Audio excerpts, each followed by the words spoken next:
Bueno, para esta tercera sesión de nuestro curso, quiero presentarles datos generales sobre educación. Yo sé que aquí en el grupo hay muchas personas expertas, educadores, de largas trayectorias, pero no todos lo somos. Entonces, quiero ponerles ahí un panorama general de qué cosa se trata esto de la educación, de la gran política o las grandes políticas educativas. Luego hablaremos de la educación y las políticas en educación, allí un brevísimo devenir histórico para entender por qué tenemos la educación que tenemos hoy, dejar señaladas las tensiones en la educación peruana, por dónde están los temas de discusión en la educación peruana, y me refiero a la educación formal, al sistema. Y luego, para el segundo bloque, voy a dejar estos dos temas. La educación durante la pandemia, tanto en el 2020, en el 2021, y los desafíos para la educación. Volver o repensar la educación. Entonces, voy a comenzar. Ante todo, sepan que la oferta educativa en educación básica regular, que es en donde vamos a centrar porque sería muy amplio abarcar la superior, técnica, productiva y universitaria y todas las otras maneras y modalidades de la educación, pero vamos a hablar de esta básica regular que actualmente se imparte a través de los servicios educativos, tanto para las escuelas públicas como para las privadas, en 7 ciclos. Esta es la última reorganización de la oferta educativa. Está organizado de esta manera, por niveles también, por ciclos y por niveles. Los 3 niveles por los que seguramente ha transitado la mayoría, aunque les voy a contar que en mi época no había eso de inicial, eh, no como se reconoce ahora. Hoy la inicial tiene un llamado ciclo 1 para los niños de 0 a 2 años. Es de hecho el ciclo con menos coberturas y más intensificadas las coberturas a partir del ciclo 2, de 3 a 5, y de allí tenemos organizados los 6 grados de la primaria en 3 ciclos y los 5 grados de la secundaria en 2 ciclos más, ¿no? Y esto tiene una lógica de articulación de ciclo en ciclo, pero además para que el sistema educativo pueda organizar el currículo y toda la oferta de una manera más ordenada, buscando que por cada ciclo se alcancen un conjunto de competencias en las distintas áreas de la educación. Datos generales para que vean de qué hablamos. Es enorme, el sistema educativo es enorme. Al 2020 teníamos un total de más de 8 millones de niñas, niños, adolescentes matriculados. Por supuesto, la mayor parte en las públicas, más de 6 millones de niños, niñas y adolescentes están en las públicas, y aquí esta es la cifra para las privadas. El número de docentes,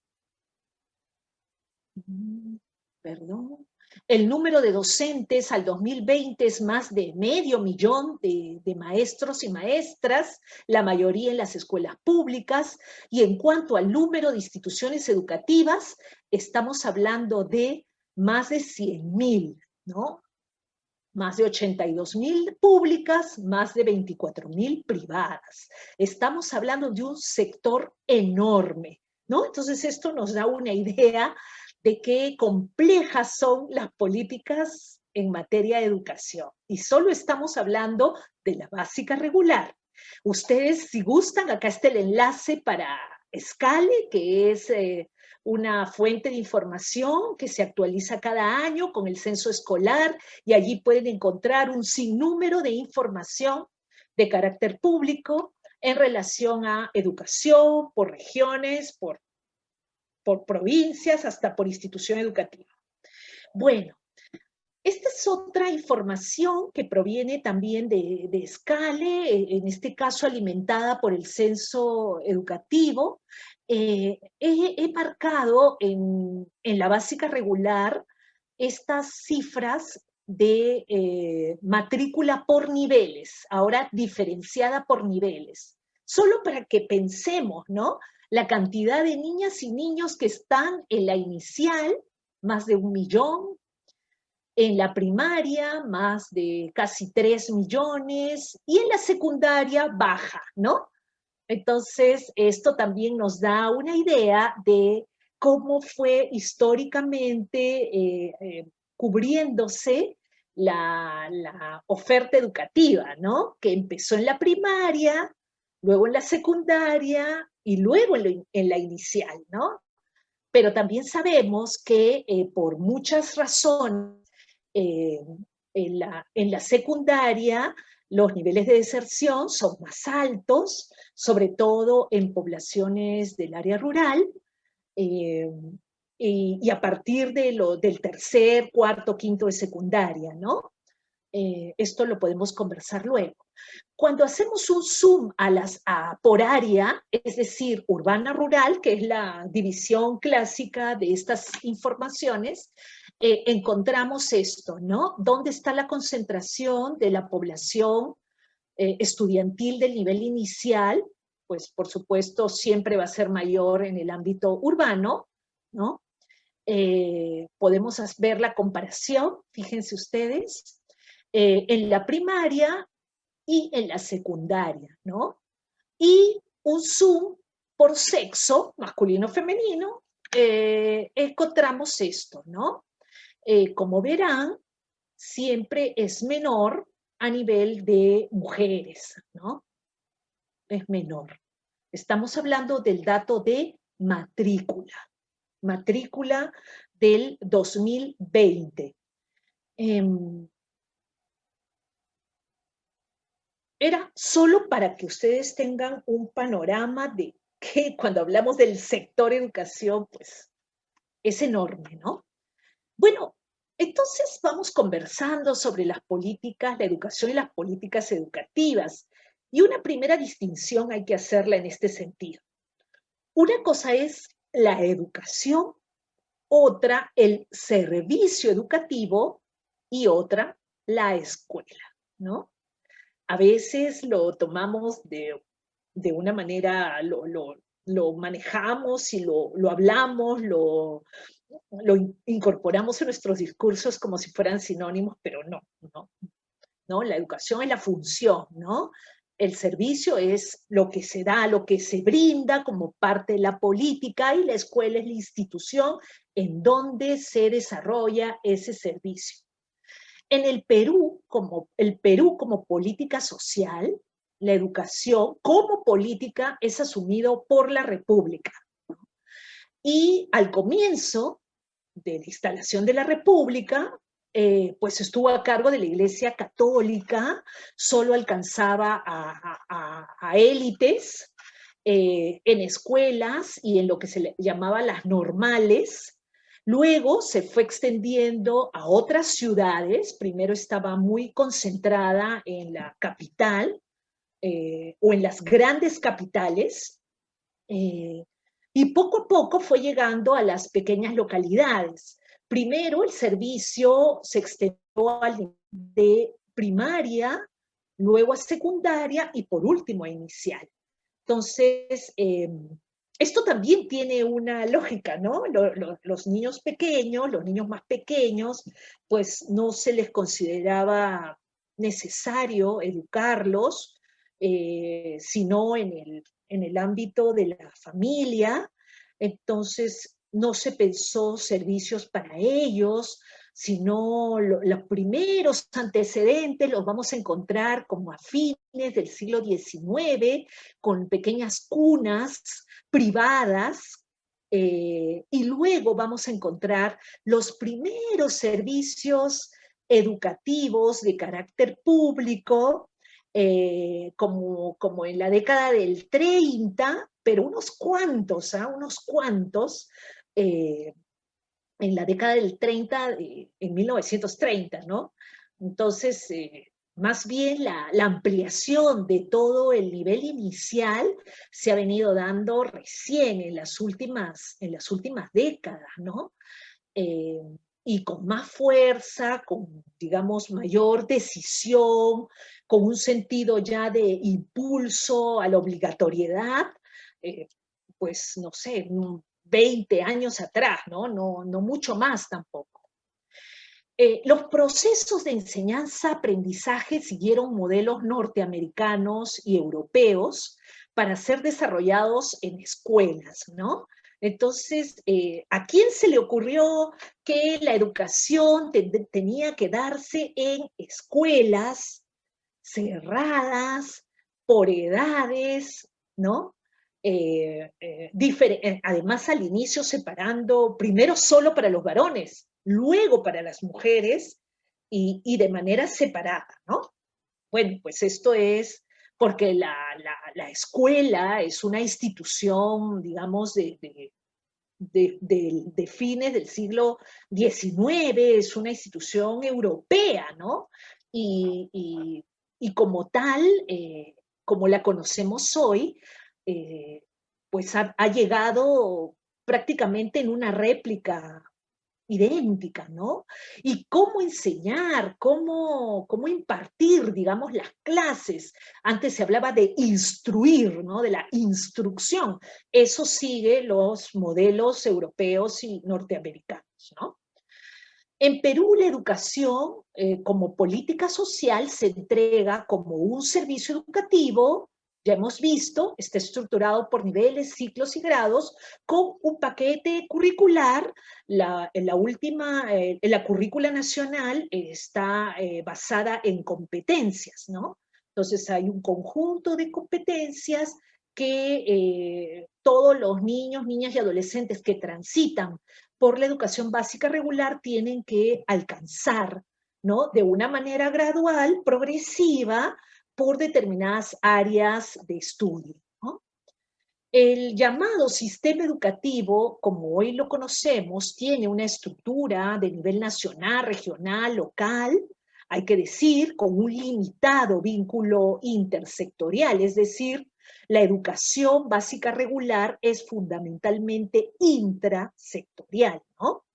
Esto es una característica de nuestro sistema y si bien tiene sus vinculaciones con otros sectores y por ahí se va encontrando con otras políticas sociales, es de una manera, digamos, tangencial, ¿no? Por ejemplo, con alimentación escolar, el MIDIS y el Carihuarma, ¿no? Por mencionar un ejemplo, ¿no? Eh, Perdón, con el ¿cómo se llama este programa? Sí, pues el Caliwarma, ¿no?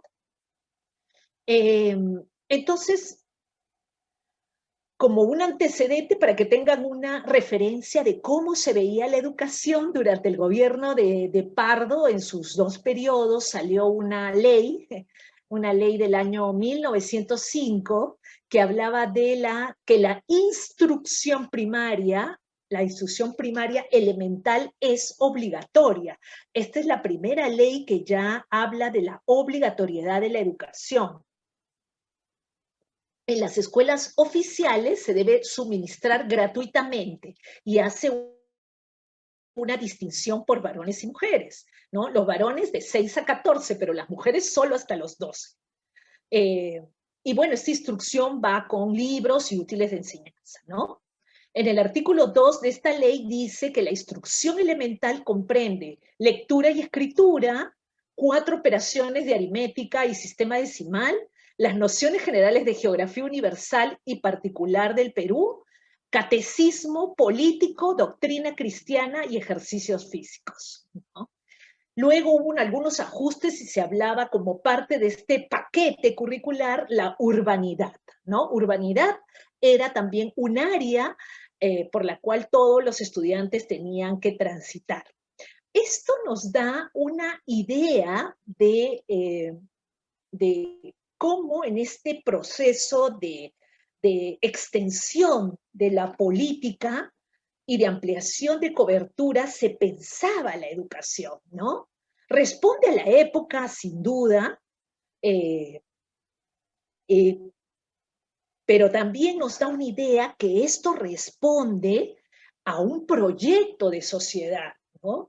Y este es un proyecto republicano de construcción de nación, de formación de nuevos ciudadanos, obviamente bajo una lógica de modernización, de crecimiento, para que pues todos los niños, niñas, adolescentes puedan tener precisamente por eso se habla, una base para poder ingresar o incorporarse a las dinámicas más industrializadas en un país que iba creciendo poco a poco, ¿no? Estamos hablando de los comienzos del siglo XX. ¿Qué es la lógica por la cual nace la escuela, ¿no? En Europa, a la par con la revolución industrial, ¿no? O sea, ese es el sentido, formemos gente que tenga una instrucción básica elemental para poder incorporarse como fuerza de trabajo a dinamizar la industria, ¿no? Es el mismo razonamiento. La educación superior sí tuvo un desarrollo totalmente independiente y diferenciado, ¿no? Primero se crearon las llamadas normales. Allí tenían que formarse los docentes. Y junto con ellos, con estas normales, se ampliaron se amplió una oferta técnica productiva, ¿no? Bajo esta lógica de la formación técnica, pero ya con un carácter especializado. Las universidades tuvieron su propio desarrollo, ustedes saben, tenemos aquí en el territorio peruano a la histórica San Marcos, comenzó impartiendo filosofía, y a partir de los años, en ese mismo siglo, bueno, al siglo siguiente, al 17, comenzaron a construirse diversas universidades. Le siguió la San Cristóbal de Huamanga, luego la San Antonio de Abad del Cusco y la Universidad de Huamanga. Pero obviamente todo este sistema, digamos, independiente, que tenía un manejo además diferenciado, pues era accesible únicamente para los hijos de los funcionarios con algún poder político dentro de la corona española, ¿no? Cualquiera no podía acceder a estas casas de estudio, ¿no? Entonces tuvo una lógica digamos, de élite, ¿no? Hay que educar a las élites y también una idea de formar gobernantes para esta colonia, ¿no? En diferentes funciones que la corona requería, ¿no? Y bueno, ya en el periodo de la República, estas universidades empezaron a cambiar, pero no dejaban de ser instituciones de élite, ¿no? Solo como una anécdota, pero que refleja la forma en que este servicio se fue extendiendo y democratizando. Tenemos a la primera mujer que accedió a la universidad en 1874 y fue a la Universidad San Antonio de Abad del Cusco, María Trinidad Enríquez, obviamente una mujer de la élite cusqueña, ¿no? De las familias notables del Cusco, ¿no? Pero fue la primera mujer la que abrió paso para que luego muchas mujeres podamos acceder a la educación superior, ¿no? Pero obviamente los comienzos no fueron muy democráticos, que se diga.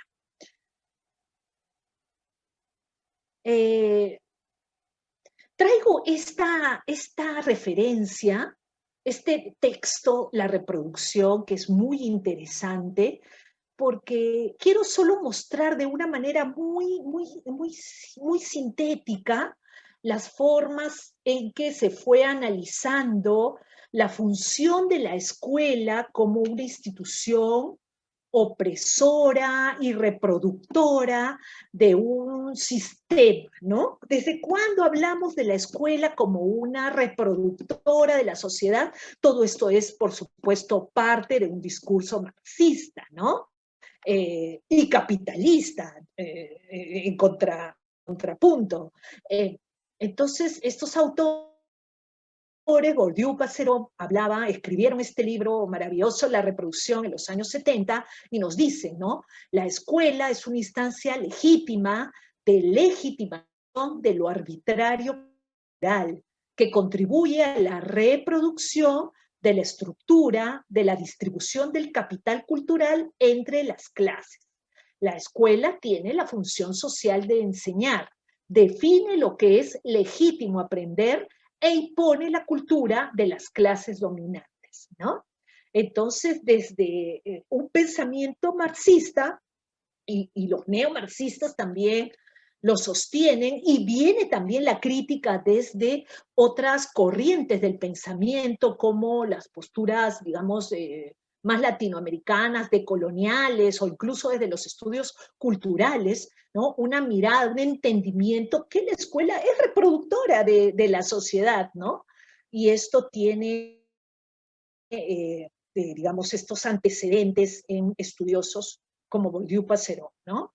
Luego Bourdieu va a desarrollar una serie de textos explicando cómo las sociedades necesitan ir generando élites respaldadas por los títulos, ¿no? Para que luego puedan ejercer un poder dentro de la sociedad.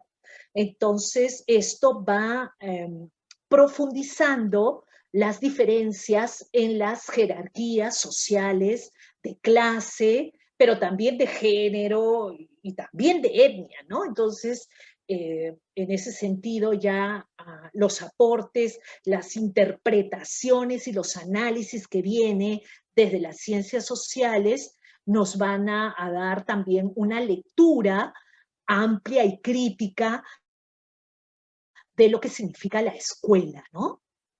Y verán ustedes cómo luego, bajo estos argumentos, se plantean cambios en el sistema peruano.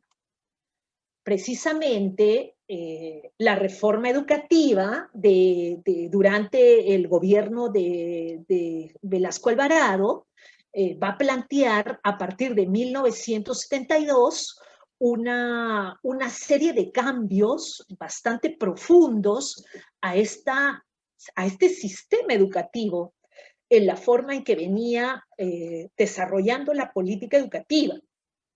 Y por supuesto, esto tiene una base epistemológica, esto no son cambios solamente en la política, ¿no?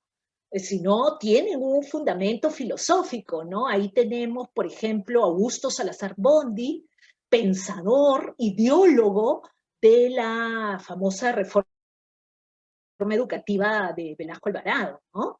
Y justamente buscan, digamos, desde una lógica de terminar con una educación opresora, porque se asume que la educación hace apología a la dominación, va a reforzar el orden establecido y va a ocultar la realidad, ¿no?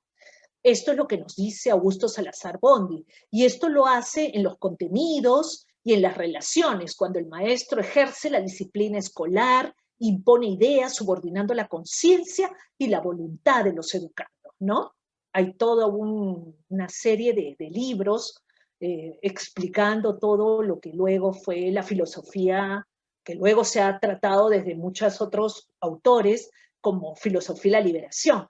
Y también tiene como fuentes a Paulo Freire, que es también un gran pedagogo en estas corrientes del pensamiento, ¿no? De la filosofía de la educación.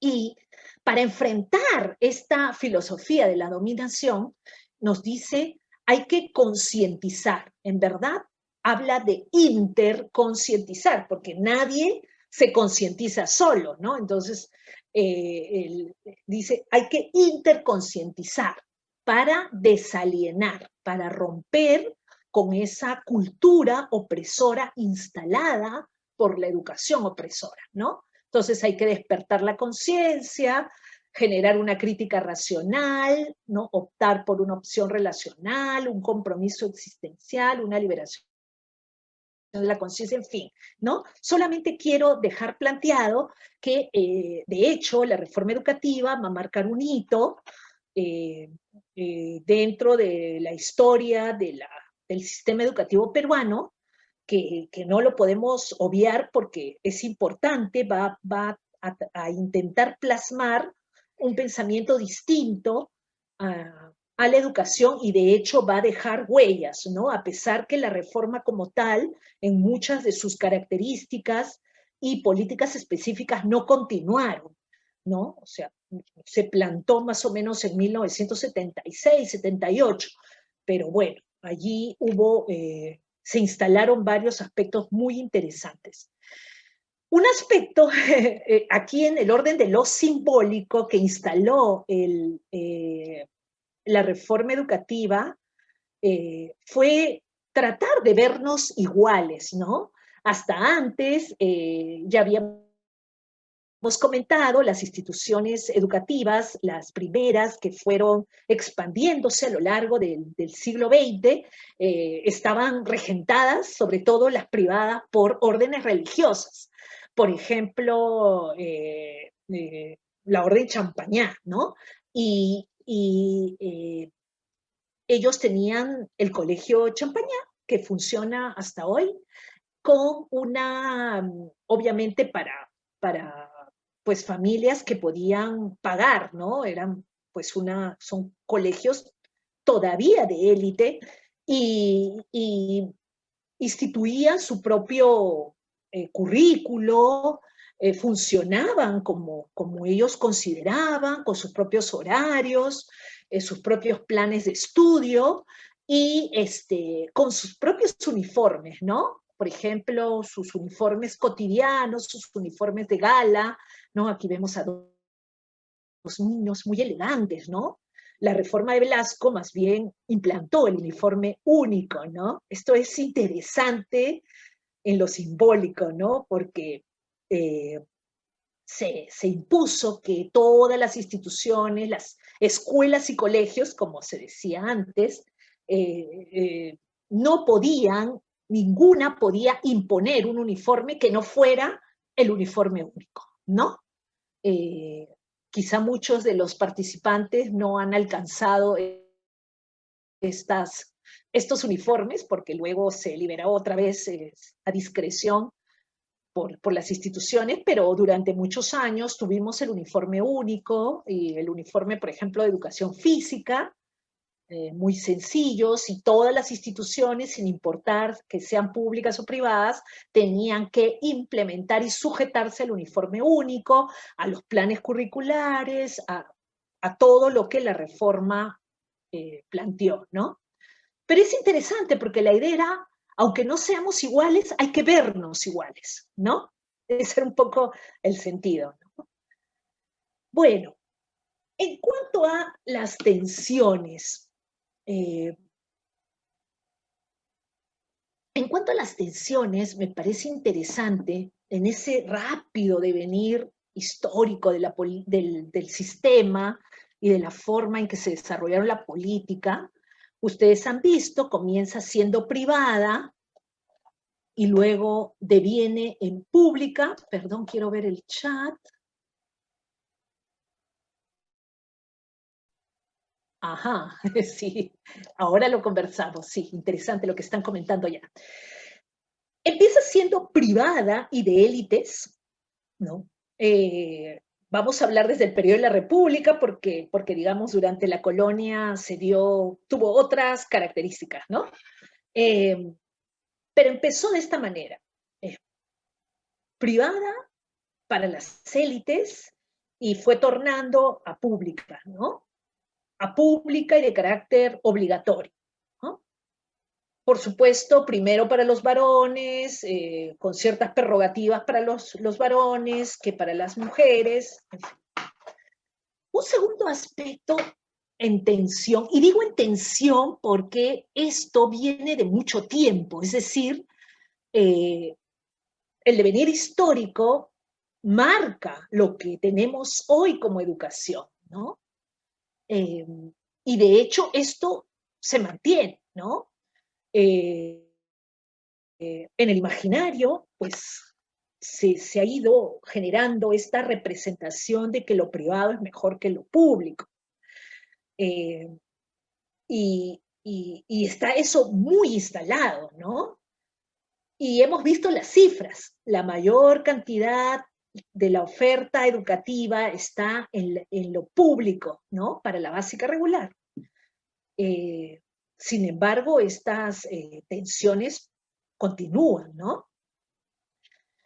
Otro aspecto tiene que ver con la instrucción y la educación. Bueno, el primer ministerio se llamaba de Instrucción Pública, Beneficencia y Asuntos Eclesiales, si mal no recuerdo.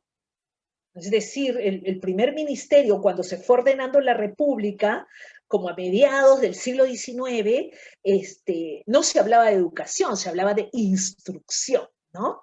Y eso es muy diferente, pero era la forma en que se concibió el servicio educativo y ese fue el encargo que se le dio a las escuelas, instruir. Pero eso está presente todavía, ¿no? Porque la instrucción busca que los docentes puedan decirle a los niños cómo deben, qué deben saber, cómo deben comportarse, ¿no? ¿Qué es lo que deben aprender, ¿no? Eh, entonces, supone que aquí hay digamos, obviamente una jerarquía, ¿no? Eh, y un docente que tiene aquí muchos conocimientos para poderlos dar, ¿no? Entonces, la instrucción conlleva la idea del disciplinamiento, eh, eh, y eso implica una serie de atribuciones para que los docentes puedan disponer ese poder sobre los estudiantes, ¿no? Entonces, no es asunto menor, ¿no? La instrucción como práctica ha quedado instalada en la educación, ¿no? Aunque ya no hablemos de eso, no nos gusta la palabra, la rechazamos, pero todavía tenemos muchos de ese 500.000 de maestros responsables de la básica regular instruyendo niños y no necesariamente educando niños, ¿no? Otra tensión está en el currículo, ¿no? El tema del currículo, que es, bueno, ¿qué es lo que deben aprender las niñas, los niños, los adolescentes en su tránsito por el sistema escolar, ¿no? Bueno, eh, hemos tenido por muchas décadas bueno, antes solamente teníamos un conjunto de áreas, como se hablaba, ¿no? Áreas. Los niños tienen que aprender tales cosas en aritmética, tales cosas de historia, tales cosas de geografía, punto. Determinadas áreas, luego se le fue vistiendo de ciertos contenidos, luego se habló de un currículo, un diseño curricular por áreas también que tenía sus paquetes de contenidos curriculares para que alcance ciertas capacidades, ¿no? Ahora hablamos del currículo nacional, que está basado en competencias, ¿no? Y la competencia nos lleva a, digamos, procesos más complejos para que puedan desarrollarse. Eh, Implica que las estudiantes, los estudiantes estén preparados para actuar sobre su realidad y modificar su realidad a partir de una serie de dominios, de contenidos, de habilidades, de destrezas, de juicios propios, de valoraciones éticas, ¿no? Entonces ya hablamos de una complejidad en la competencia para poder intervenir, actuar sobre su realidad, ¿no?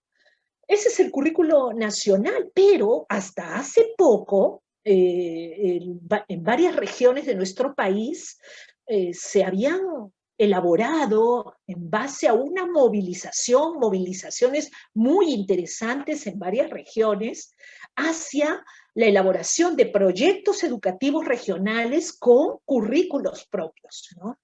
Esto es todo un tema, es muy interesante porque nos plantea diferentes necesidades educativas, diferentes apuestas educativas, pero también desnuda la tensión entre lo central y lo descentralizado, ¿no?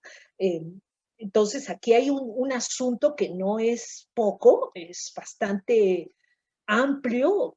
Hoy día, les comento, en la mañana estábamos escuchando, teníamos una reunión, yo participo en varios colectivos, uno sobre equidad y diversidad y otro que es foro educativo, yo soy miembro, y allí las discusiones eran a partir de lo que nos presentaban, por ejemplo, el director de la Dirección General de Educación Intercultural, Básica Alternativa y Rural del Ministerio de Educación, y cómo iban a desarrollarse los contenidos del Aprendo en Casa para este nuevo año, ¿no?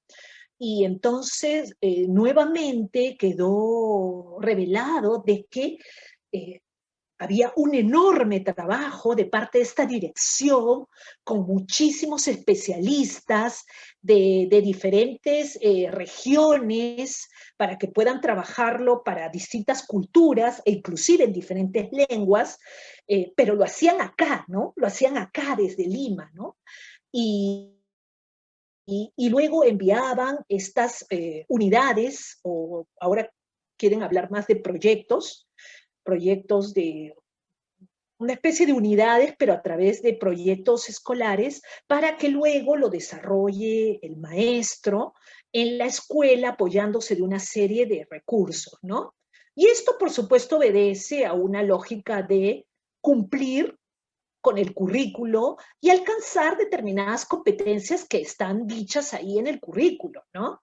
Entonces, el sector en este afán de también cumplir y desarrollar su política curricular, pues genera aquí los recursos, dispone lo que es mejor para que sea aplicado en las distintas realidades eh, donde están las escuelas y los colegios, ¿no? Entonces ahí hay un tema bastante tenso que la verdad podemos conversarlo, pero ya parece insostenible, ¿no? Y está generando mucho malestar en algunas regiones, ¿no? Bueno, la otra tensión tiene que ver con eh, esta influencia de la iglesia, ¿no? La educación en el Perú nació bajo un tutelaje de la iglesia católica. Progresivamente ha habido unas interesantes intervenciones de parte de la Iglesia Evangélica con sus propios proyectos educativos. Allí tenemos toda la acción de la Iglesia Adventista, como más o menos en la década de 1930, 1940, con sus colegios en diferentes partes del Perú. Es interesante, con sus propios modelos, ¿no? Y bueno, lo cierto es que ya desde hace varias décadas estamos hablando de una educación laica. Este tema es bastante tenso, genera ciertos conflictos, sobre todo en determinadas comunidades donde hay mayor o menor influencia de ciertas iglesias, ¿no? Voy a poner un ejemplo. En una investigación reciente que se las voy a compartir en la clase entrante, en la sesión de educación intercultural, en una comunidad de Ayacucho, en la mar, en el distrito de Anchihuay, allí, por ejemplo, hay una fuerte presencia de la iglesia evangélica. Y esto está muy relacionado también a las maneras protagónicas que tuvieron los pastores evangélicos durante el conflicto armado, ¿no? Pastores que son además comuneros. Y bueno, allí la expansión de la iglesia fue bastante amplia y entonces ahora muchas de las autoridades que las comunidades de ese distrito eligen son evangélicos. Entonces, cuando llega un maestro con una educación laica, a veces genera conflicto porque las familias evangélicas esperarían que este maestro pues haga la oración, por ejemplo, y que además no vaya a promover actividades festivas, ¿no? Porque bajo esas iglesias, por lo menos las que yo he conocido, el baile o el canto está proscrito más que para la alabanza, ¿no? Entonces, y en determinados lugares y momentos. Entonces, el docente no puede, por ejemplo, trabajar sus clases reconociendo lo sagrado de las montañas o valorando las ofrendas que hacen todavía algunas familias, algunos niños, las ofrendas a la madre tierra, o el uso de la hoja de coca, en fin, ¿no? Entonces ahí hay conflictos, ¿no? Eh, Solo por ponerles un ejemplo, y esto está vigente, ¿no? Pero tal vez lo más extendido y lo que nos ha, digamos, movilizado más a los maestros y a las personas que estamos activando en la educación es pues la fuerte presencia conservadora de algunos movimientos como, por ejemplo, con Mis hijos no te metas, ¿no? Y toda la discusión sobre la educación sexual y reproductiva dentro de las escuelas eh, o el tratamiento del género en la educación, ¿no? Bueno, ahí tenemos una tensión fuertísima. Otra tensión tiene que ver con lo sectorial y lo intersectorial. Les decía que el sector educación es muy intra, ¿no? Muy intra.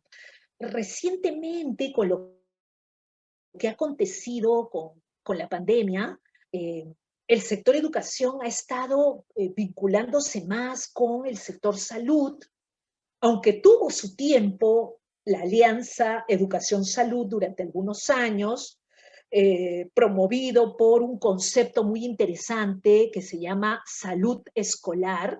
Es un concepto que se trabajó y se posicionó más o menos durante la década del 90, del 2000, con mucha fuerza para poder promover prácticas saludables dentro de la escuela, ¿no? Fue muy, muy, muy importante, pero luego eso perdió fuerza, perdió brillo, perdió interés dentro del sector salud, pero también dentro del sector educación, y ahora nuevamente se ve la necesidad de vincular ambos sectores, ¿no? Pero en general el sector educación es un poco solitario, eh, eh, porque así se ha ido generando el sistema a lo largo de las décadas, ¿no? Otra tensión que ya la había mencionado es la centralización y la descentralización del sector, ¿no? Este es un tema muy, muy fuerte eh, y que lamentablemente genera muchos conflictos entre el nivel central, el regional y el nivel local, es decir, entre el Ministerio de Educación, las direcciones regionales de educación o gerencias regionales de educación, como se dicen hoy, y las UGELs, ¿no? Entonces son en los tres niveles de gobierno, hay tensiones, los roles, si bien están establecidos, aún hay una concentración de funciones en el nivel central, Sin embargo, en términos de presupuesto público, las regiones están manejando muchísimo presupuesto y tienen competencias sobre un gasto que es enorme dentro del sector, que son las planillas de docentes. Toda la función de contratación docente está en manos de las regiones. Entonces, el sector educación dispone las orientaciones para las contrataciones, pero estas se efectúan dentro de las direcciones regionales que ordenan los procesos y organizan los procesos en las subgeles, ¿no? Entonces allí a veces se generan unos problemas increíbles. Eh, Lamento comentarles, pero es una realidad, he sido testigo que este aspecto, por ejemplo, de la contratación docente es una olla de conflictos todos los años, ¿no? A pesar de los esfuerzos de haber normado la carrera pública magisterial para que todos los docentes se incorporen a la carrera a través de concursos públicos y transitar por una serie de pasos, de escaleras para hacer alcanzar grados o cargos altos dentro del magisterio. A pesar de todo ello, todavía la mayor cantidad de docentes son contratados, ¿no? Y esas contrataciones y esos procesos, a pesar que se norman desde el Ministerio de Educación, terminan a veces manejados a discreción de las instancias regionales y provinciales. Entonces, lamento comentar y decir que están llenos de corrupción y favoritismos, ¿no?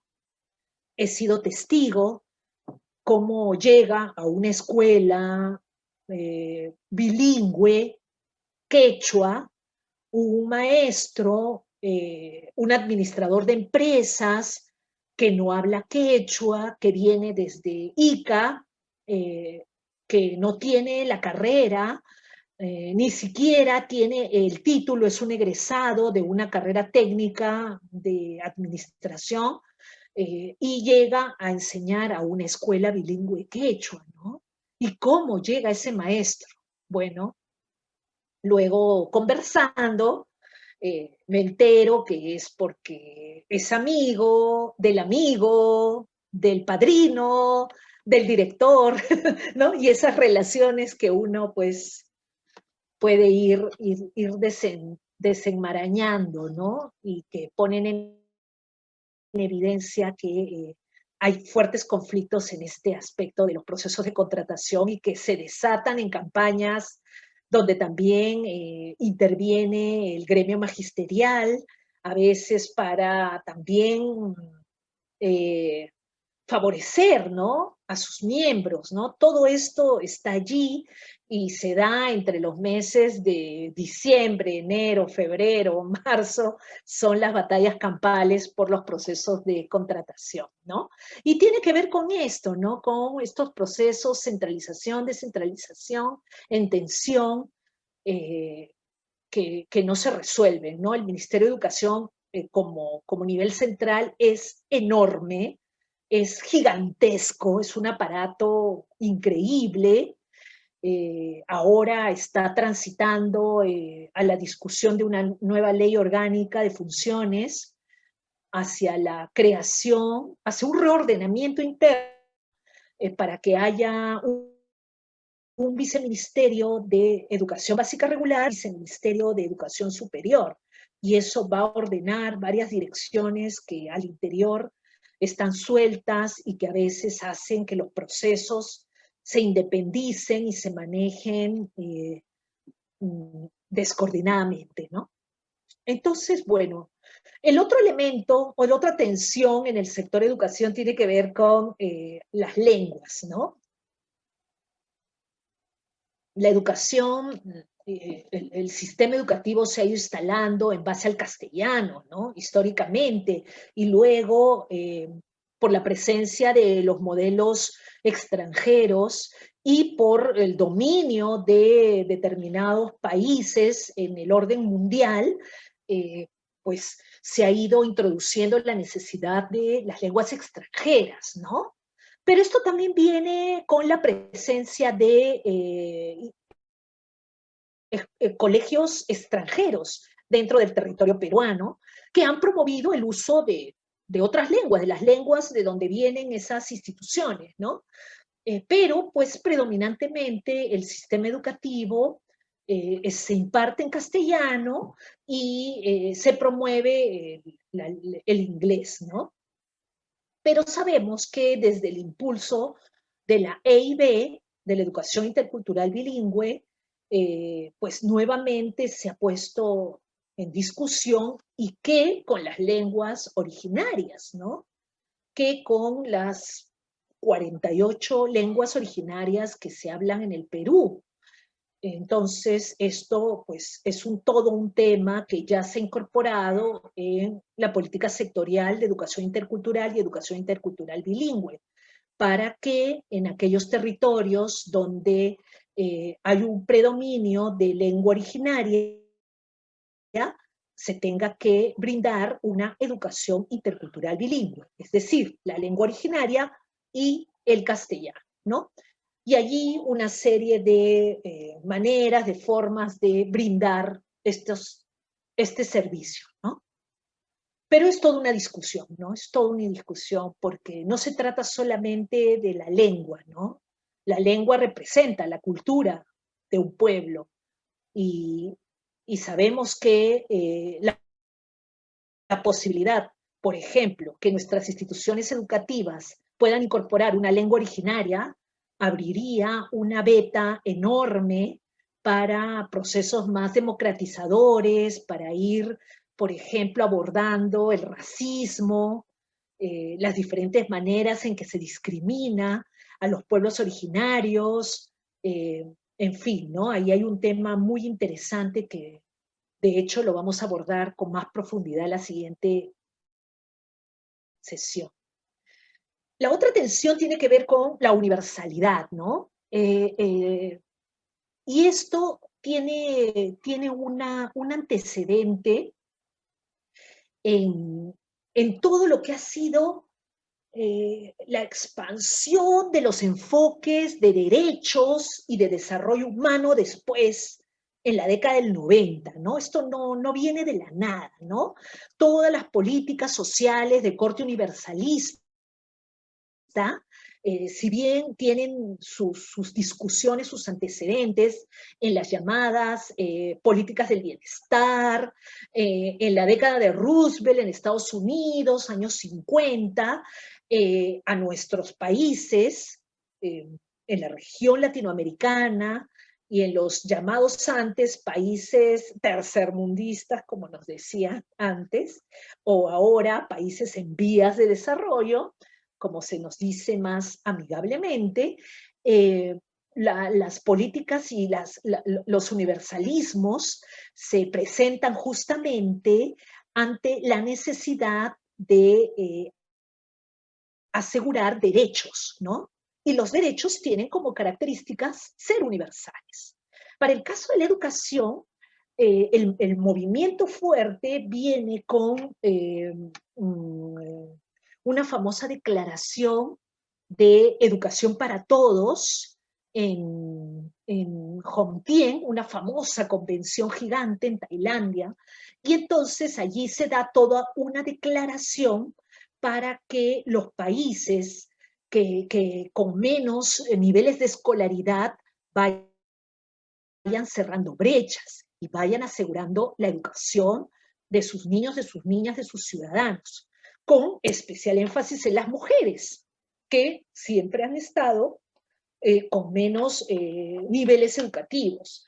Entonces, con fuerza para nuestros países, todos estos movimientos hacia la universalización de la educación tienen estos antecedentes, ¿no? Derechos humanos y luego todo lo que es el enfoque del desarrollo humano, ¿no? Y para la educación, la famosa declaración de Jomtien, Educación para Todos. Con esto también se amarra a los objetivos de desarrollo del milenio, se acordarán, ¿no? Que ya cumplieron su periodo hasta el año 2000, hoy hablamos de los Objetivos de Desarrollo Sostenible, que al final de cuentas son grandes convenciones mundiales que promovidas por las Naciones Unidas para que todos los países avancen en esa línea, en ese pensamiento y en este camino del desarrollo humano, en ir cerrando brechas de desigualdad. Entonces, eh, esto ya está colocado como un principio dentro de las agendas públicas y dentro de las políticas, ¿no? Está sumamente instalado e institucionalizado, ¿no? Nadie va a poner en discusión que un niño peruano no tenga educación, ¿no? Al contrario, siempre se va a poner en discusión por qué no está accediendo, ¿no? Porque la educación tiene que ser universal, ¿no? Eso ya no está en cuestión. Es un derecho humano y tiene que alcanzarse la educación. Pero, ¿por dónde vienen las tensiones, no? Porque sabemos que si bien es un derecho, es un principio, es un objetivo de desarrollo sostenible, si queremos ampararnos en estos grandes marcos internacionales, pues no se cumple, ¿no? Y sabemos quiénes son las poblaciones donde esto no se cumple. Entonces, aspectos tan importantes como la equidad y la diversidad entran a tallar para darle un sentido, un contenido y una dimensión sociocultural y sociopolítica a esta universalidad, ¿no? O sea, no basta con decir, sí, es universal, no, pues, pero hay niños, niñas que no han alcanzado, por lo tanto, hay que hacer todos los esfuerzos necesarios para ir cerrando brechas, ¿no? Y entonces la universalidad va a estar más vinculada a cumplir con un derecho, es decir, que todas y todos lo alcancemos, mientras la equidad va a exigir todos los esfuerzos para que aquellos que se están quedando rezagados puedan acceder y ver cumplido su derecho, ¿no? Y si eso implica hacer atenciones preferenciadas, focalizadas, pues hay que hacerlas, ¿no? Eh, y esto obedece a pues, la diversidad de nuestros países, ¿no? Y la última tensión está en el orden de la escolarización y la desescolarización. No es, cuando presento estas tensiones no me refiero a uno u otro, ¿no? Sino me refiero que, digamos, entre estos hay una gama, ¿no? Una serie de claroscuros, ¿no? De grises. Sí, y lo que me interesa es irlos colocando, ¿no? Para la discusión. De hecho, nuestro sistema educativo es de 100% escolarizado, ¿no? Eh, eh, pero lo que estamos viendo, no de ahora, sino ya de varias décadas, diferentes, digamos, experiencias educativas, es que la escuela no es la única que hace posible la educación, ¿no? Eh, que la escuela, como la conocemos, puede transformarse, puede cambiar, ¿no? Puede ser, funcionar, por último, de otras maneras, ¿no? Y lo hemos visto sobre todo durante la pandemia, ¿no? Quiero traer estas fotitos de nuevo.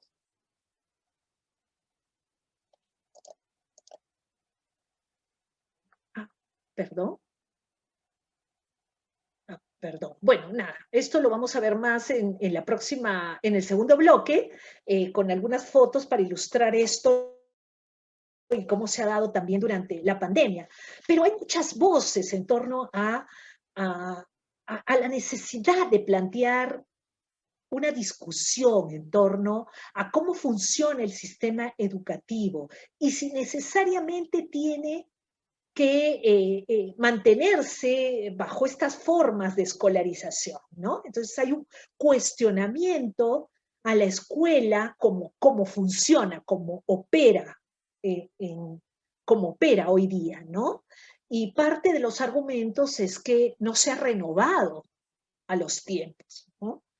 Hoy día mismo asistimos bueno, el 2020, la educación básica regular se ha, se ha desarrollado a través de medios virtuales, por ejemplo, ¿no?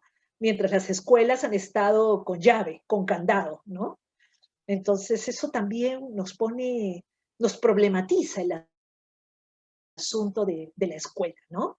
Y en todo caso, las muchas formas en que se puede hacer escuela. Voy a quedarme aquí.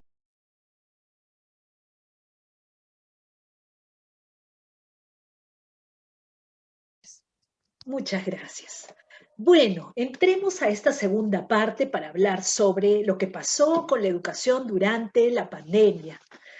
Esta infografía está también en Scale para informarnos. El sector educación nos informa sobre las cifras de acceso al programa Aprendo en Casa. Y ustedes bien saben, fue la estrategia que el Ministerio de Educación diseñó en tiempo récord para poder responder ante la emergencia sanitaria en una situación de confinamiento, ¿no? Eso fue increíble porque en semanas se tuvo que estructurar toda esta estrategia y lanzarla a través de varios canales, ¿no? En fin, pero ¿qué es lo que nos dice el ministerio? Esto fue tomado a junio 2020, por si acaso, ¿ya? Aquí está la fuente. Nos dice que el 96% de estudiantes han accedido a Aprendo en Casa, que al 84% le gustan los contenidos del Aprendo en Casa.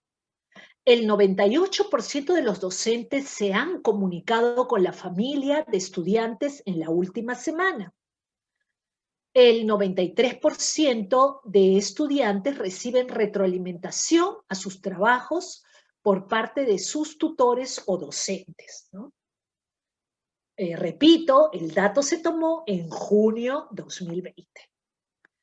También nos dicen que el 65% de las familias están satisfechas con el contenido de Aprendo en Casa y que el 83% consideran útil que Aprendo en Casa continúe tras la vuelta a las clases presenciales.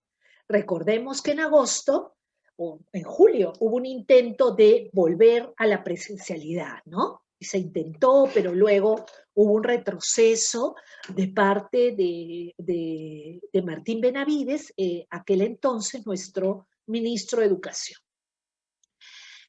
Bueno, pero también sabemos que, bueno, a septiembre se hizo un recojo de parte de las direcciones regionales y las UGELes respecto a cuántos estudiantes están siguiendo el programa. Y según los datos que nos da el mismo ministerio, ellos estiman que aproximadamente a septiembre 300.000 estudiantes estaban fuera del sistema, ¿no? Y hemos visto a través de diversos medios, iban dando las cantidades, 40.000 en Piura, 30.000 en Puno y así, ¿no? Eran unas cifras espeluznantes. El SUTEP habló de que era 1.000.000, ¿no? No sabemos, tal vez ellos han recogido sus propias informaciones a través de sus agremiados, no lo sabemos. Lo cierto es que ya con estas cifras, digamos que son los 300.000 que el sector ha identificado, pues saltó una fuerte preocupación, ¿no?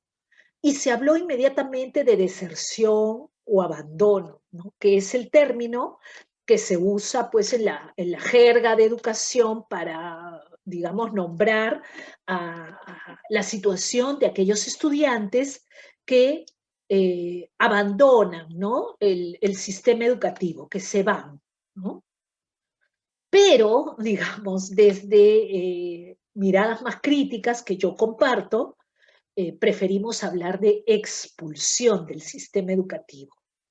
Quiero aquí hacer una similitud cuando hablamos de, por ejemplo, expulsión de niñas y niños de sus hogares a propósito de situaciones de violencia, ¿no? No decimos que los niños abandonan el hogar o se escapan de la casa, ¿no? Sino que son los hogares los que no han podido retener a sus niños, cuidarlos, asegurar que tengan todas las condiciones y que no busquen fuera de la casa lo que no encuentran dentro de la casa. Bueno, uso el mismo término, o usamos muchos el mismo término, expulsión. El sistema educativo, ¿no? Invierte una serie de recursos, trata de ofrecerles el servicio, pero lamentablemente los estudiantes no tienen las condiciones materiales, económicas, de conectividad, de motivación, de salud, para poder continuar y mantenerse dentro del sistema, ¿no? Entonces, no es un asunto, digamos, de palabras más o menos, sino que de hecho la deserción y el abandono colocan la responsabilidad de la salida del sistema en el estudiante. A él se le convierte en el responsable, o a él y su familia se les convierte en los responsables de no continuar dentro del sistema. Mientras que en la palabra expulsión está clara que la responsabilidad por la cual, ¿no? Las razones por las cuales se han ido los niños, las niñas, los adolescentes, es porque el sistema no ha tenido la capacidad de retenerlos, ¿no? De hecho, no es solamente el sistema, ¿no? Sino una serie de situaciones que confluyeron en un periodo tan complicado como ha sido la pandemia, ¿no? Tampoco, digamos, echemos toda la responsabilidad al sector, hay mucho más, pero podemos decir que ha habido una expulsión de los estudiantes. Podemos conversarlo, por supuesto, si es que esto no es claro, ¿no? Eh, La pandemia nos cogió con estas condiciones de equipamiento digital. Este cuadrito lo he sacado de un informe que también lo he compartido entre los materiales de la sesión, donde nos coloca aquí estamos el Perú en relación a otros países de América Latina, eh, que para estudiantes de 15 años que tienen acceso a equipamiento digital en el hogar. Este dato es del 2018, ¿no? Pero el estudio hace mención que esto es lo que más o menos se ha mantenido hasta el momento de la pandemia. Y entonces encontramos que los estudiantes de 15 años en el Perú, en un 53% cuentan con una computadora, en un 57% tiene conexión a Internet y el 28% cuenta con un software educativo, ¿no? Esto es lo que se ha dado como lectura. Si ustedes lo comparan con otros países, realmente la diferencia es notoria, ¿no? Solo estamos por encima de República Dominicana, un país mucho más pequeño, que es de índice bajo, ¿no? Si volvemos al tema de los índices de desarrollo humano, bueno, República Dominicana es un país de índice de desarrollo bajo, nosotros somos un país de índice medio, ¿no? Los datos del censo nacional, de los censos nacionales del 2017, ya nos advertían que 1.150.000 hogares no tienen acceso a ninguna TIC. Entiéndase por TIC, servicios de internet, TV por cable, teléfono celular y teléfono fijo, ¿no? Entonces ya pues las condiciones en el Perú entre el 2017, que arroja estas cifras, y el 2020, en que se dio el acontecimiento de la pandemia, pues no mejoramos mucho, ¿no? En ese periodo. Esta es nuestra cifra nacional en todo caso. Esa es la realidad, ¿no? Y de hecho es una de las principales causas por las cuales se ha dado la expulsión del sistema educativo de miles de niñas, niños y adolescentes. Pero ¿quiénes son esos 300.000? Esto es muy interesante. Acá está la fuente para que puedan leer el artículo completo. Es un artículo de septiembre u octubre, no me acuerdo, del IEP, donde precisamente nuestro actual ministro Cuenca, cuando todavía no era ministro, él dice algo muy interesante. Y luego trata de ser consecuente con su pensamiento, por si acaso. No. Dice, ¿no? Bueno, el artículo dice esto. Lo cierto es que, asegura Cuenca, los alumnos más afectados por la deserción que trajo la pandemia, él habla de deserción, son aquellos que pertenecen a la terrible triada de la desigualdad, acá debe decir en Perú y en América Latina, es decir, los estudiantes de las áreas rurales, pobres e indígenas. Y si a eso le sumamos la condición de mujeres, probablemente ellas van a estar mucho más a la cola de la desigualdad.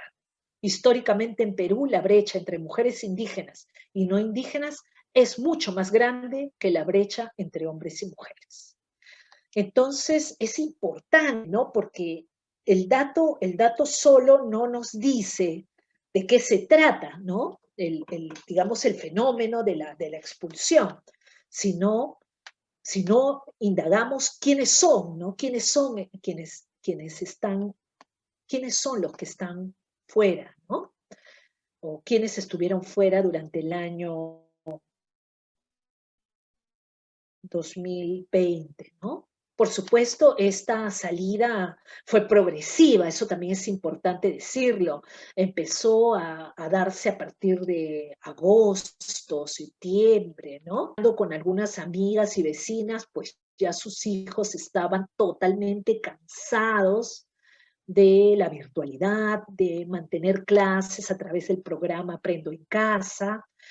Ahora ya hay unos estudios recientes. He tratado de ubicar uno de UNICEF con salud mental del MINSA, que nos hablan de que apenas un 16% de estudiantes que se mantuvieron en el programa lograron adaptarse a esas nuevas condiciones. Y eso es bien importante, porque miren, una cosa es,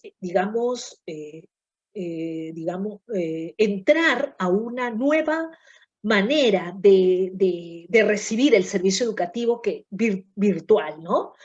El cambio ya es brusco, tiene una serie de implicancias, tiene una serie de dificultades y de barreras, pero luego viene pues los procesos de adaptabilidad, ¿no? Y todos los seres humanos tenemos unas enormes capacidades para adaptarnos a diferentes situaciones. En el caso de las niñas, niños y adolescentes, sus niveles de adaptabilidad no son tan rápidos, creo que para nadie, ¿no? Y se habla apenas de un 16%, si mal no recuerdo, de adaptabilidad a esta nueva situación, ¿no? Entonces eso ya resulta preocupante. Quería darles el dato, pero no lo tengo a la mano. Pero bueno, voy a buscar el estudio porque me parece bien interesante poder considerar estos otros factores, ¿no? Y bueno, lo que nos dice Ricardo Cuenca es que estos estudiantes son los de las áreas rurales, las poblaciones pobres, también de toda el área periurbana y las poblaciones indígenas, ¿no? ¿Qué más pasó en el 2020?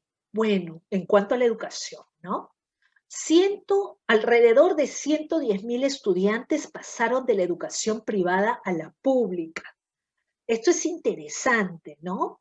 Y muy bien podemos acoger estos aportes de María Teresa, que nos mencionaba que la aspiración a una educación privada tiene también un sentido, uno busca como propósito ir construyendo estas redes que luego favorezcan tanto en la educación como ya digamos, en el acceso laboral o en la vida laboral, una serie de vínculos que puedan favorecer, ¿no? Y que fueron cultivados desde este ámbito de la educación privada, ¿no?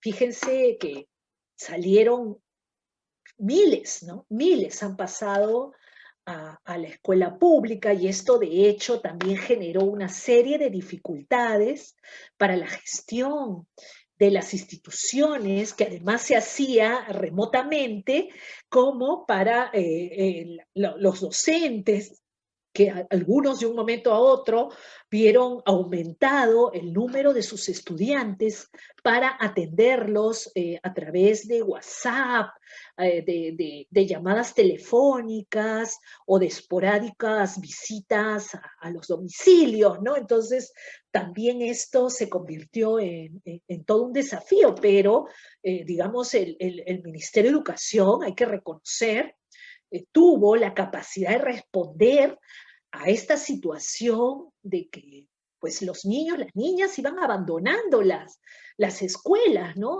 Privadas. De hecho, han sido pues las escuelas privadas probablemente las más pequeñas, ¿no?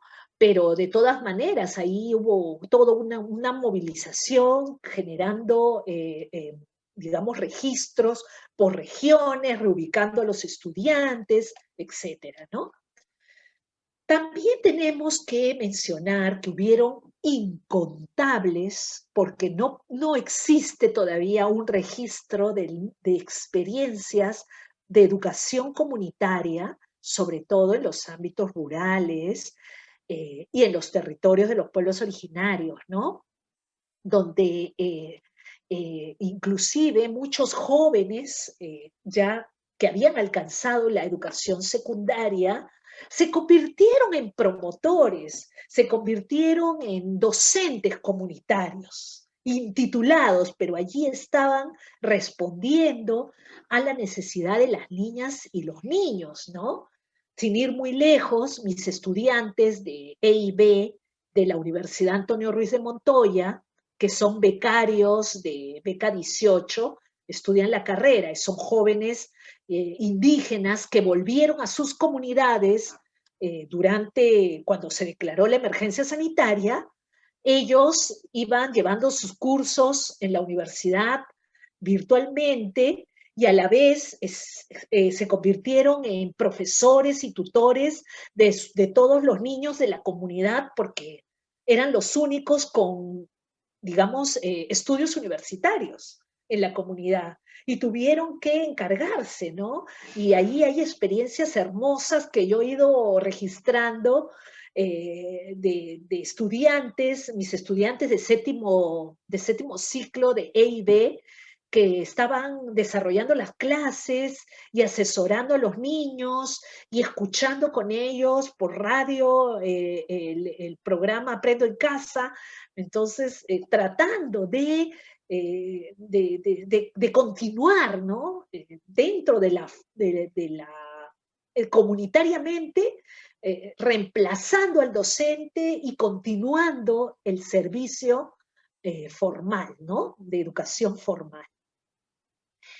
Bueno, también se dio una amplia movilización de voluntarios en proyectos de acompañamiento escolar. Esto ha sido impresionante.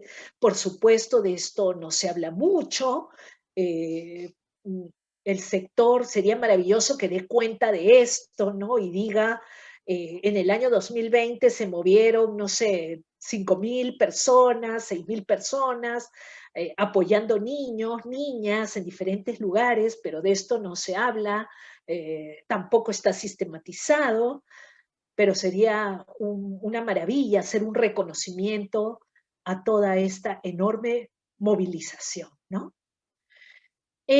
Bueno, también hubieron proyectos, ¿no? Desde organizaciones de la sociedad civil, pequeñas ONGs, programas comunitarios, eh, obras pastorales de iglesias católicas, evangélicas, que estaban trabajando con los niños, tratando de alcanzar los materiales, ayudando a que lleguen las fichas de trabajo, hasta la comunidad, hasta la escuela, en fin, ¿no? O inclusive brindando abriendo las pequeñas bibliotecas comunales, aunque sea un par de horas, para que los niños vayan y encontrar allí un apoyo, una persona que les oriente, ¿no?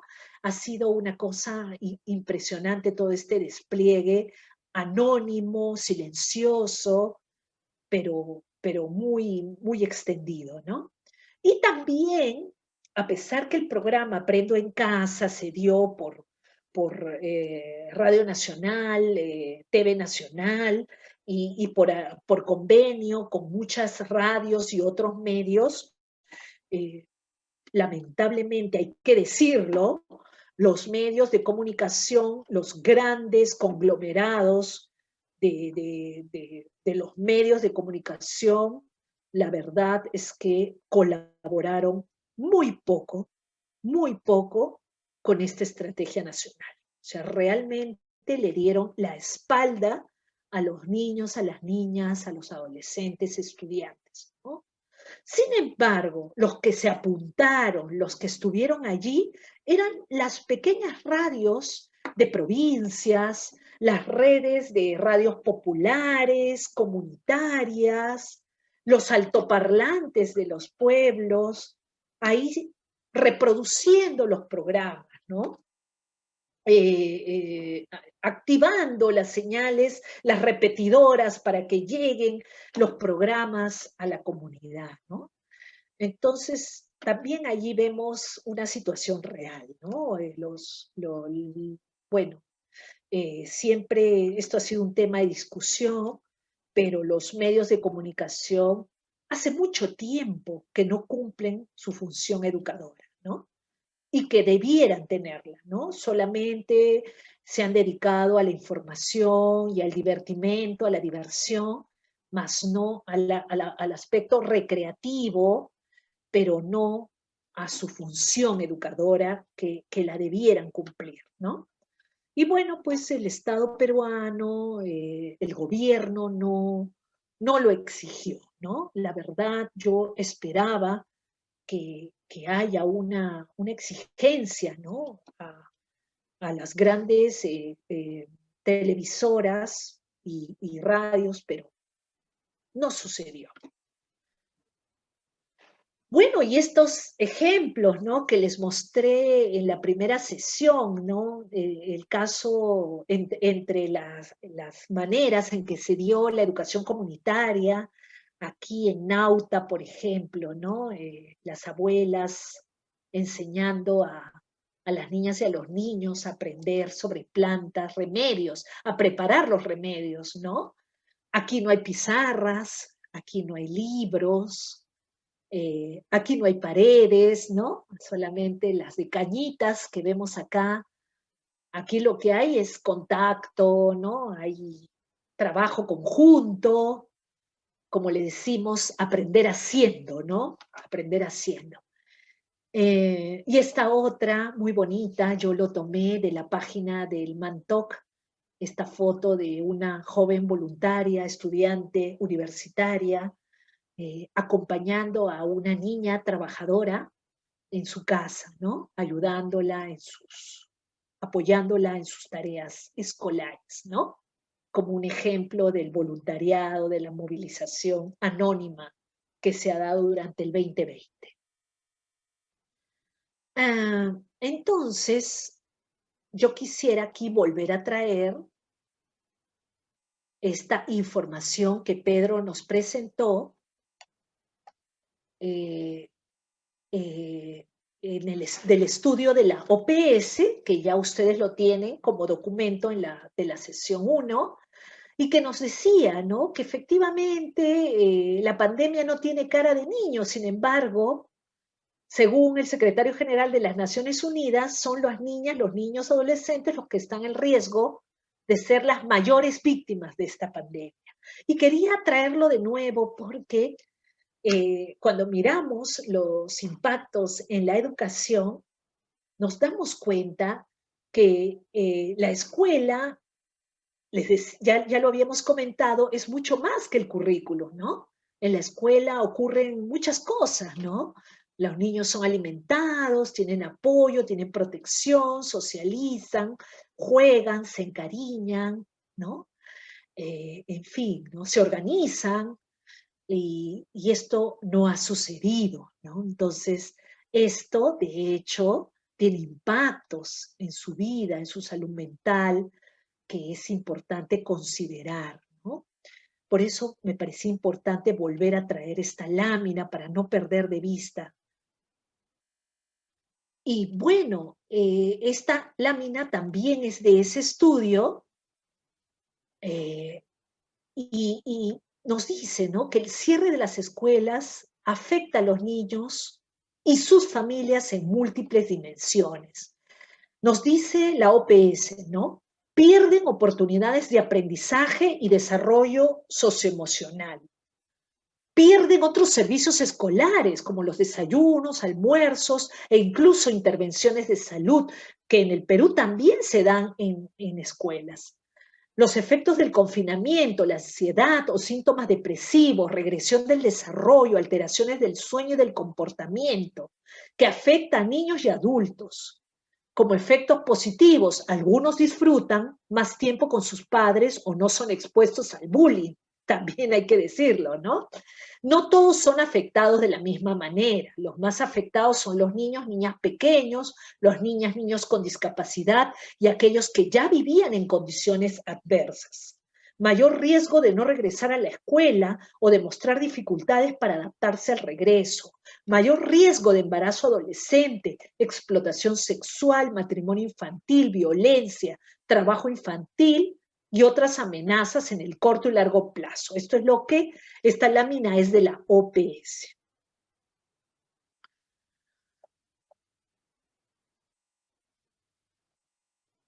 Y bueno, también nos dice que las escuelas son los últimos, debieran ser los últimos en cerrar y los primeros en abrir, ¿no?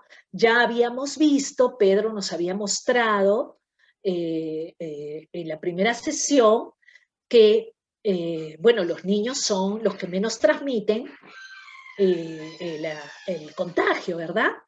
¿No? Varios estudios sugieren que tener clases en persona no aumenta la transmisión comunitaria.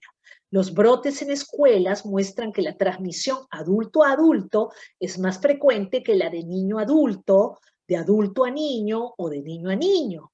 Con más frecuencia, el caso índice es un adulto. En la decisión de regresar a clases en persona, considerar: 1, los niveles de transmisión comunitaria; 2, el riesgo de transmisión y medidas de mitigación en la escuela, pero sobre todo pensando en los adultos; y 3, la edad de los niños. Habíamos visto que hasta los 10 años, mayormente, los contagios se dan en menor proporción, ¿no? Si la transmisión comunitaria es alta, es más probable que la infección llegue a la escuela. La propagación o no del virus dependerá de las medidas de mitigación en la escuela, ¿no? Controlar la transmisión en la comunidad protege a estudiantes, sus familias y al personal de la escuela. Entonces, esta presentación es interesante porque está centrada en los efectos en la escuela, los impactos en los niños, pero además las medidas que hay que considerar. De hecho, la nueva resolución para el retorno lo tome en cuenta, ¿no? Bueno, esto lo voy a pasar porque se nos acorta el tiempo para ir terminando. Volver o repensar la educación. Les quiero compartir unas diapositivas de la presentación que ha hecho el Ministerio de Educación sobre el buen retorno al año escolar. Es un documento público, está completo entre los materiales del curso, pero los criterios son que este retorno tiene que ser seguro, flexible, gradual y voluntario. Ya nos habla de partida de que no va a ser igual para todas las escuelas, lo cual es muy positivo porque está considerando las diversas realidades, ¿no? Por lo tanto, está dejando la potestad a las UGELes para que puedan tomar las decisiones, pero dentro de las UGELes, cada institución también tiene que ver sociales para un retorno.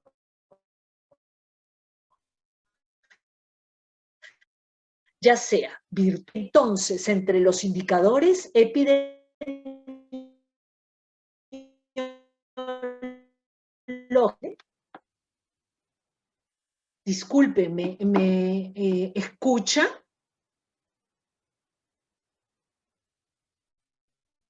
Un poco entrecortado. Está un poco inestable, parece. ¿Alguien me puede decir? Sí, me ha salido una señal de que está inestable. Sí. Voy a detener mi video para ver si eso ayuda. Listo. Sí. Entre los indicadores epidemiológicos a considerar para el retorno, ya sea en cualquiera de estas tres formas, virtual, semipresencial o presencial, hay que considerar las tasas de decesos en el distrito, las tasas de contagio en el distrito, el aislamiento obligatorio, la ruralidad, la centralidad, ¿no? Se está considerando un estimado de que podrían volver con algún nivel de presencialidad un 20,5% de las escuelas. ¿Y quiénes son esas escuelas o cuáles son? Serían principalmente las de ruralidad 1 y 2 y bueno, también ruralidad 3. Entonces, esto ya está considerándose, ¿no? Es lo más probable es que retornen las escuelas del ámbito rural a una modalidad presencial o semipresencial, es decir, 2 veces a la semana, alternando el número de niños y disminuyendo el aforo de las aulas.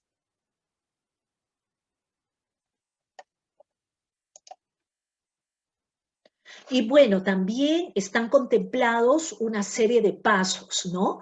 Ahora que ya estamos, que ya se inició formalmente el año escolar, el 15 de abril, pues lo que nos dice la resolución 121, que también la he colgado entre los materiales para quien quiera conocer más cómo va a ser el proceso de retorno este año, esa resolución nos habla de que entre el 15 de marzo y el 15 de abril, pues todas las escuelas van a volver, pero a distancia.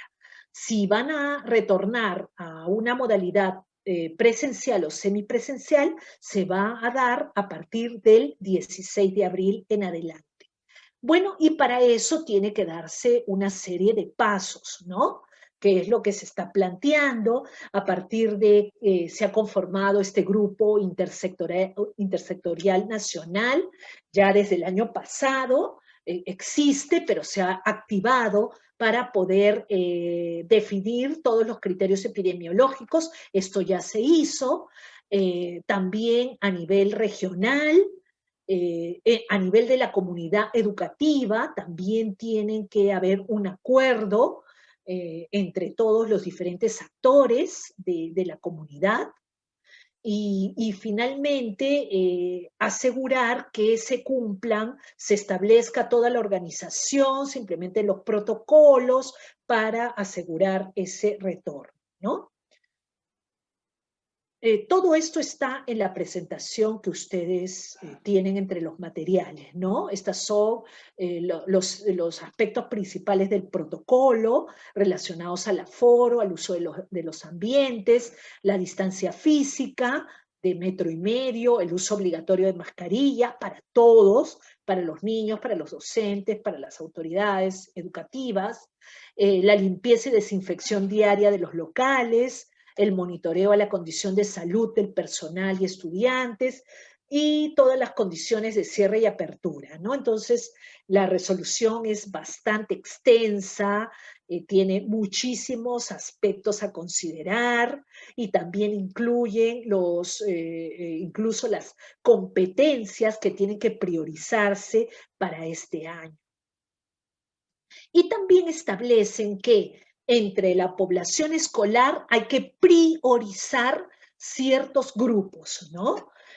Por ejemplo, pero inicial, segundo ciclo escolar, es decir, los niños y niñas de 3, 4 y 5 años, la primaria, ¿no? Bueno, también, ¿por qué? ¿No? ¿Por qué es que se tiene que priorizar estos grupos, ¿no? Hay una preocupación por todo el tema de habilidades, competencias diversas. La primaria, el primer y segundo, es decir, el tercer ciclo, y también los grados que son de transición, ¿no? El sexto de primaria, porque va a pasar luego en el siguiente año a primero de secundaria, pero también el quinto, porque va a tener que egresar, y el cuarto de grado de secundaria de la básica alternativa, porque en la básica alternativa solo se estudia hasta el cuarto, ¿no? También la vulnerabilidad, un grupo de vulnerabilidad, hay que atenderlo preferentemente, todos los rezagados o desconectados, le llaman desconectados a quienes abandonaron el sistema por problemas de conectividad y de acceso a la educación virtual, ¿no? Y el otro grupo priorizado es la especial, es decir, todas las niñas, niños con discapacidad severa o multidiscapacidad, ¿no? Se le ha priorizado.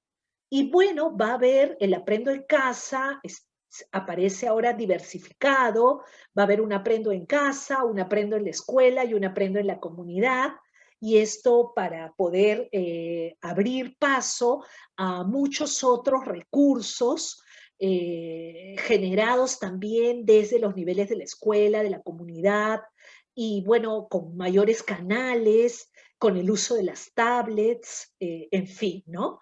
Digamos, aquí ya el sector está tratando de recuperar algunos aprendizajes de la experiencia pasada eh, para poder retomarlos ahora en el 2021. Voy terminando. Me ganó el tiempo, lamentablemente. No quería dejar de compartir esta diapositiva, la he copiado de un último estudio de CELAC, es un estudio de opinión muy, muy interesante que a mí me impactó mucho, si bien está hecho en el marco del proceso electoral, que estamos viviendo actualmente, ha recogido algunas preguntas que me parecen muy, muy importantes, como por ejemplo esta: sensaciones sobre la situación nacional. ¿Cuál de las siguientes palabras describe mejor su sensación respecto a la situación actual del país? Miren esto: 33,9 incertidumbre, 20,6 angustia, 16,5 enojo, ¿no? Y bueno, pues todos de alguna u otra manera estamos viviendo esto. Las niñas, los niños, los adolescentes también lo están viviendo, ¿no? Y esto es importante tomarlo en cuenta, ¿no? Este es otro dato importante de este mismo estudio, que por si acaso está completo entre los materiales de la sesión 3, y dice, ¿no? Está relacionado a la nueva Constitución, ¿no? En una eventualidad de poder, digamos, tener una nueva Constitución, ¿no? Del Perú. prioridades a atender, ¿no? Y frente a la posibilidad de que se modifique la Constitución, ¿qué priorizaría usted como esencial temática que debería solucionar esta nueva o reformada Constitución? Miren ustedes lo que aparece. Corrupción, ya sea en primera o segunda mención, en un 62%, y le sigue mejorar el sistema educativo en un 47,4%. El dato me pareció súper potente, por eso es que lo traigo. Ustedes pueden ver el estudio completo. En perspectiva, y con esto termino, traigo esos datos porque creo que la pandemia nos ha colocado en una situación tal que nos ha cambiado, nos ha cambiado. Creo que ninguna persona es la misma. No somos los mismos del 2020, no somos los mismos del 2019, ¿no? Y no lo digo en sentido metafórico. Creo que los daños en la salud, en la economía, en las condiciones de empleo y desde antes de las violencias, de los daños ecológicos, nos dicen que si estamos viviendo estas situaciones agudizadas, exacerbadas o nuevas, la educación tendría que responder a estas realidades, a este presente, ¿no? También en perspectiva decir que ha habido múltiples y diversas experiencias que evidencian que no hay una sola manera de educar a las niñas y los niños. Casi la mitad de la población considera que deben haber cambios en el sistema educativo y eso puede indicar que el sistema educativo peruano está llegando a un agotamiento. Esta es una hipótesis. Voy a dejar de compartir pantalla porque ya nos gana la hora, pero me parecía importante compartir estas últimas ideas para saber qué viene, pero también no perder una mirada crítica, no desvincularnos tanto de los aprendizajes, de la educación como se ha desarrollado en el 2020, pero también en este contexto que nos ha cambiado a todas y a todos.